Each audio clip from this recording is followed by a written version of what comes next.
Hello friends, இந்த வீடியோவில் எதை பற்றி பார்க்க போகிறோன்னா, நம்ம பேஸை வந்து ஒருத்தன் அட்டாக் பண்ணியிருப்பான். அதில் அவன் ஃபுல்லாகவே முடிச்சுட்டு இருப்பான்.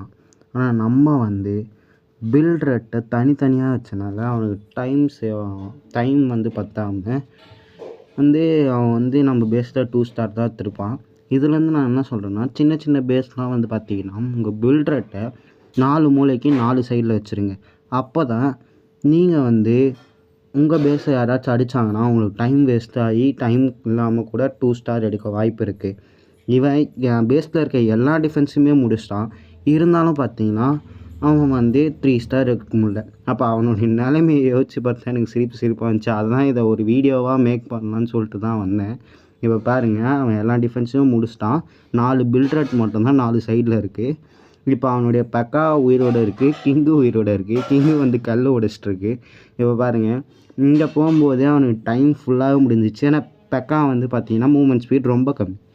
இப்போ பாருங்கள், அவ்வளோதான், அவனுக்கு டைம் முடிஞ்சிட்டு. அதனால் அவனுக்கு வந்து 2 ஸ்டார் தான் கிடச்சிருக்கு. அதுதான் கைஸ் வீடியோவில்